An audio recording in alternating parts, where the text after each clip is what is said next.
അവന്തികയെ ശാരീരികമായി ചൂഷണം ചെയ്തു എന്ന് കരുതുന്നില്ല. 10 വർഷങ്ങൾക്കിപ്പുറം ബാഹുബലിയിലെ ആ രംഗത്തെക്കുറിച്ച് തമന്ന. തെന്നിന്ത്യയിൽ വൻ തരംഗം തീർത്ത ചിത്രമാണ് രാജമൗലി സംവിധാനം ചെയ്ത ബാഹുബലി. ചിത്രത്തിൽ അഭിനയിച്ച ഓരോ താരങ്ങളുടെയും കരിയർ ഹിറ്റുകളിൽ ഒന്നുകൂടിയായിരുന്നു ബാഹുബലി.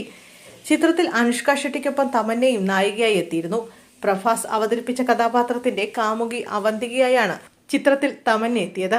ഇപ്പോഴിതാ വർഷങ്ങൾക്ക് ശേഷം ചിത്രത്തിലെ വിവാദമായ ഒരു രംഗത്തെക്കുറിച്ച് സംസാരിക്കുകയാണ് തമന്ന. അവന്തിക എന്ന കഥാപാത്രത്തെ ക്യാമറ ആംഗിളുകളിലൂടെയും കഥാപാത്രത്തിന്റെ ചില പെരുമാറ്റങ്ങളിലൂടെയും മോശമായി ചിത്രീകരിച്ചു എന്ന വിമർശനങ്ങൾ ഉയർന്നിരുന്നു. ഒരു അഭിമുഖത്തിലാണ് സിനിമ ഇറങ്ങി 10 വർഷങ്ങൾക്ക് ശേഷം തമന്ന ഈ വിമർശനങ്ങളോട് പ്രതികരിച്ചത്. മറ്റൊരാൾ തന്റെ നിയന്ത്രണ പരിധിയിലല്ലെന്നും കാണുമ്പോൾ കുറ്റബോധവും നാണക്കേടും ഉപയോഗിച്ച് അത് നേടിയെടുക്കാൻ അവർ ശ്രമിക്കും. നാണം കെടുത്തുമ്പോൾ നിയന്ത്രണം ലഭിച്ചതുപോലെ അവർക്ക് തോന്നും. നിലനിൽപ്പിന്റെ അടിസ്ഥാന ഘടകമായ ലൈംഗികത സ്ക്രീനുകളിൽ കാണുന്നത് മോശമായി ധരിക്കുന്ന പ്രവണത ശരിയല്ല എന്നും തമന്ന പറഞ്ഞു. അവന്തികയുടെ കഥാപാത്രത്തെയും വിമർശനങ്ങൾ ഉണ്ടായ സീനിനെയും രാജമൗലി എങ്ങനെയാണ് കണ്ടിരുന്നത് എന്നതിനെയും താരം പ്രശംസിക്കുന്നുണ്ട്. മനോഹരമായ, സ്നേഹിക്കപ്പെടാൻ ആഗ്രഹിക്കുന്ന ദിവ്യത്വമുള്ള സ്ത്രീ എന്നാണ് അവന്തികയുടെ കഥാപാത്രത്തെ സാർ എനിക്ക് വിശദീകരിച്ചു തന്നത്.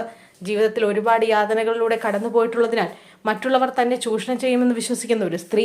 അതുകൊണ്ട് തന്നെ ബന്ധങ്ങളിൽ കൃത്യമായ അതിരവൾ സൂക്ഷിക്കുന്നു.